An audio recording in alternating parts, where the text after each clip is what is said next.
क्या आप जानते हैं कि कलयुग में एक ऐसा पावन धाम भी है जहां हनुमान जी बिना गदा के दाढ़ी और मूंछ वाले विग्रह में दर्शन देते हैं? ये कोई साधारण कहानी नहीं, बल्कि एक अटूट विश्वास और चमत्कार की वो सच्ची दास्तान है जिसने सालासर की पावन धरा को पूरी दुनिया में प्रसिद्ध कर दिया। लेकिन कहानी शुरू करने से पहले अगर आप इस सफर में हमारे साथ हैं तो चैनल को सब्सक्राइब करके बेल आइकॉन जरूर दबा दें और हमें कमेंट्स में अपनी हाजिरी लगाकर ये जरूर बताएं कि आप हमें किस राज्य और किस जिले से देख रहे हैं। हमें ये जानकर बहुत खुशी होगी कि बालाजी की महिमा कहां कहां तक पहुंच रही है। तो चलिए बिना देर किए चलते हैं सालासर धाम की उस दिव्य कथा की ओर।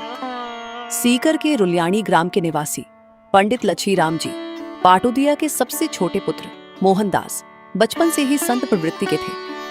सत्संग और पूजन अर्चन में शुरू से ही उनका मन रमता था। उनके जन्म के समय ही ज्योतिषियों ने भविष्यवाणी की थी कि आगे चलकर यह बालक तेजस्वी संत बनेगा और दुनिया में इसका नाम होगा। मोहनदास की बहन कान्ही का विवाह सालासर ग्राम में हुआ था। एकमात्र पुत्र उदय के जन्म के कुछ समय पश्चात ही वह विधवा हो गई। मोहनदास जी अपनी बहन और भांजे को सहारा देने की गरज से सालासर आकर उनके साथ रहने लगे। उनकी मेहनत से कान्ही के खेत सोना उगलने लगे। अभाव के बादल छंट गए और उनके घर हर याचक को आश्रय मिलने लगा। भांजा उदय भी बड़ा हो गया था, उसका विवाह कर दिया गया। एक दिन मामा भांजे खेत में कृषि कार्य कर रहे थे, तभी मोहनदास के हाथ से किसी ने गंडासा छीनकर दूर फेंक दिया। मोहनदास पुन गंडासा उठा लाए और कार्य में लग गए, लेकिन पुन किसी ने गंडासा छीनकर दूर फेंक दिया। ऐसा कई बार हुआ। उदय दूर से सब देख रहा था। वह निकट आया और मामा को कुछ देर आराम करने की सलाह दी, लेकिन मोहनदास जी ने कहा कि कोई उनके हाथ से जबरन गंडासा छीनकर फेंक रहा है। साईं को उदय ने अपनी मां कान्ही से इस बात की चर्चा की। कान्ही ने सोचा कि भाई का विवाह करवा देते हैं, फिर सब ठीक हो जाएगा। यह बात मोहनदास को झात हुई तो उन्होंने कहा कि जिस लड़की से मेरे विवाह की बात चलाओगी उसकी मृत्यु हो जाएगी। और वास्तव में ऐसा ही हुआ। जिस कन्या से मोहनदास के विवाह की बात चल रही थी वह अचानक ही मृत्यु को प्राप्त हो गई। इसके बाद कान्ही ने भाई पर विवाह के लिए दबाव नहीं डाला। मोहनदास जी ने ब्रह्मचर्य व्रत धारण किया और भजन कीर्तन में समय व्यतीत करने लगे। एक दिन कान्ही भाई और पुत्र को भोजन करा रही थी, तभी द्वार पर किसी याचक ने भिक्षा मांगी। कान्ही को जाने में कुछ देर हो गई। वह पहुंची तो उसे एक परछाई मात्र दृष्टि गोचर हुई। पीछे पीछे मोहनदास जी भी दौड़े आए थे। उन्हें सच्चाई झांत थी कि वह तो स्वयं बालाजी थे। कान्ही को अपने विलंब पर बहुत पश्चाताप हुआ। वो मोहनदास जी से बालाजी के दर्शन कराने का आग्रह करने लगी। मोहनदास जी ने उन्हें धैर्य रखने की सलाह दी। लगभग 1.5-2 माह पश्चात किसी साधु ने पुण्य नारायण हरि का उच्चारण किया, जिसे सुन कान्ही दौड़ी दौड़ी मोहनदास जी के पास गई।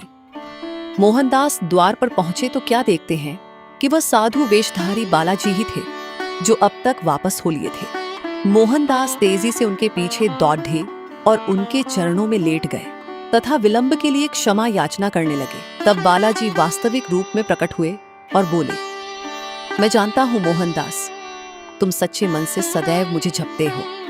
तुम्हारी निश्चल भक्ति से मैं बहुत प्रसन्न हूं। मैं तुम्हारी हर मनोकामना पूर्ण करूंगा। बोलो। मोहनदास जी विनय पूर्वक बोले, आप मेरी बहन कान्ही को दर्शन दीजिए।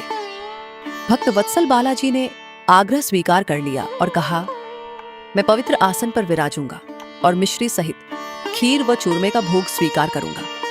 भक्त शिरोमणि मोहनदास सप्रेम बालाजी को अपने घर ले लाए और बहन भाई ने आदर सहित अत्यंत कृतज्ञता से उन्हें मनपसंद भोजन कराया। सुंदर और स्वच्छ शैया पर विश्राम के पश्चात भाई बहन की निश्चल सेवा भक्ति से प्रसन्न हो बालाजी ने कहा कि कोई भी मेरी छाया को अपने ऊपर करने की चेष्टा नहीं करेगा।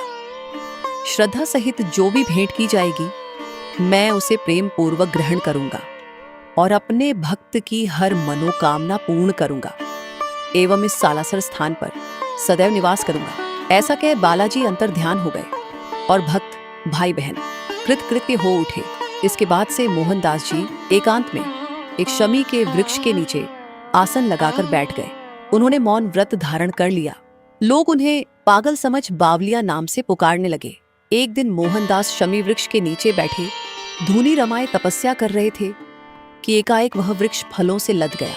एक जाट पुत्र फल तोड़ने के लिए उसी शमी वृक्ष पर चढ़ा तो घबराहट में कुछ फल मोहनदास जी पर आ गिरे। उन्होंने सोचा वृक्ष से गिरकर कहीं कोई पक्षी घायल न हो गया हो, लेकिन आंखें खोली तो जाट पुत्र को वृक्ष पर चढ़े पाया। जाट पुत्र भय से कांप उठा था। मोहनदास जी ने उसे भय मुक्त किया और नीचे आने को कहा। नीचे आने पर जाट पुत्र ने बताया कि मां के मना करने पर भी पिता ने उसे शमी फल लाने की आज्ञा दी और कहा कि वह पागल बावलिया तुझे खा थोड़े ही जाएगा।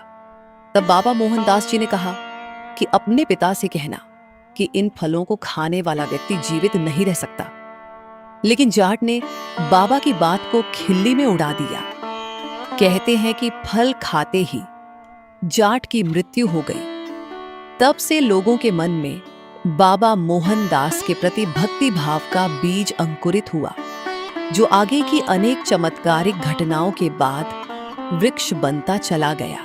एक बार भांजे उदय ने देखा कि बाबा के शरीर पर पंजों के बड़े बड़े निशान हैं। उसने पूछा तो बाबा टाल गए। बाद में झात हुआ कि बाबा मोहनदास और बालाजी प्राय मल्लयुद्ध व अन्य तरह की क्रीड़ाएं करते थे और बालाजी का साया सदैव बाबा मोहनदास जी के साथ रहता था। इस तरह की घटनाओं से बाबा मोहनदास की कीर्ति दूर पास के ग्रामों में फैलती चली गई। लोग उनके दर्शन को आने लगे। तत्कालीन सालासर बीकानेर राज्य के अधीन था। उन दिनों ग्रामों का शासन ठाकुरों के हाथ में था। सालासर व उसके निकटवर्ती अनेक ग्रामों की देखरेख का जिम्मा शोभासर के ठाकुर धीरज सिन्हा के पास था। एक दिन उन्हें खबर मिली कि डाकुओं का एक विशाल जत्था लूटपाट के लिए उस ओर बढ़ा चला आ रहा है। उनके पास इतना भी वक्त नहीं था कि बीकानेर से सैन्य सहायता मंगवा सकते। अंततः सालासर के ठाकुर सालम सिंह की सलाह पर दोनों बाबा मोहनदास की शरण में पहुंचे और मदद की गुहार की। बाबा ने उन्हें आश्वस्त किया और कहा कि बालाजी का नाम लेकर डाकुओं की पताका को उड़ा देना, क्योंकि विजय पताका ही किसी भी सेना की शक्ति होती है। ठाकुरों ने वैसा ही किया। बालाजी का नाम लिया और डाकुओं की पताका को तलवार से उड़ा दिया।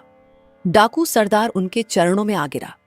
इस तरह मोहनदास जी के प्रति दोनों की श्रद्धा बलवती होती चली गई। बाबा मोहनदास ने उसी पल वहां बालाजी का एक भव्य मंदिर बनवाने का संकल्प किया।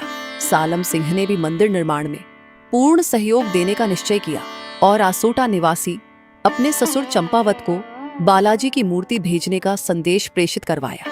यह घटना सन 1754 की है। इधर आसोटा ग्राम में एक किसान ब्रह्म मुहूर्त में अपना खेत जोत रहा था। एकाएक हल्का फल किसी वस्तु से टकराया। उसने खोदकर देखा तो वहां एक मूर्ति निकली। उसने मूर्ति को निकालकर एक ओर रख दिया और प्रमोदवश उसकी ओर कोई ध्यान नहीं दिया। वह पुण्य अपने काम में जुट गया। एकाएक उसके पेट में तीव्र दर्द उठा और वह वहां गिरकर छटपटाने लगा। उसकी पत्नी दौड़ी दौड़ी आई। किसान ने दर्द से कराहते हुए प्रस्तर प्रतिमा निकालने और पेट में तीव्र दर्द होने की बात बताई। कृषक पत्नी बुद्धिमती थी। वह प्रतिमा के निकट पहुंची और आदर पूर्वक अपने आंचल से उसकी मिट्टी साफ की तो वहां राम लक्ष्मण को कंधे पर लिए वीर हनुमान की दिव्य झांकी के दर्शन हुए। काले पत्थर की उस प्रतिमा को उसने एक पेड़ के निकट स्थापित किया और यथाशक्ति प्रसाद चढ़ाकर अपराध क्षमा की प्रार्थना की। तभी मानो चमत्कार हुआ। वह किसान स्वस्थ हो उठ खड़ा हुआ। इस चमत्कार की खबर आग की तरह सारे गांव में फैल गई। आसोटा के ठाकुर चंपावत भी दर्शन को आए और उस मूर्ति को अपनी हवेली में ले गए। उसी रात ठाकुर को बालाजी ने स्वप्न में दर्शन दिए और मूर्ति को सालासर पहुंचाने की आज्ञा दी।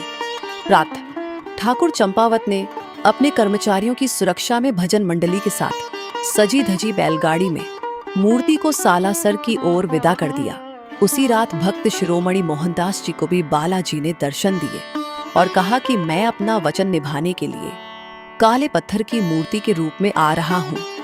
प्रातः ठाकुर सालम सिंह अनेक ग्रामवासियों ने बाबा मोहनदास जी के साथ मूर्ति का स्वागत किया और सन 1754 में शुक्ल नवमी को शनिवार के दिन पूर्ण विधि विधान से हनुमान जी की मूर्ति की स्थापना की गई। श्रावण द्वादशी मंगलवार को भक्त शिरोमणि मोहनदास जी भगवत भजन में इतने लीन हो गए कि उन्होंने घी और सिंदूर से मूर्ति को पूर्णतः श्रृंगारित कर दिया और उन्हें कुछ झांत भी नहीं हुआ। उस समय बालाजी का पूर्व दर्शित रूप, जिसमें वह श्री राम और लक्ष्मण को कंधे पर धारण किए थे, अदृश्य हो गया। उसके स्थान पर दाढ़ी, मूछें, मस्तक पर तिलक, विकट भौहें, सुंदर आंखें, पर्वत पर गदा धारण किए अद्भुत रूप के दर्शन होने लगे। इसके बाद शनय शनय मंदिर का विकास कार्य प्रगति के पथ पर बढ़ता चला गया।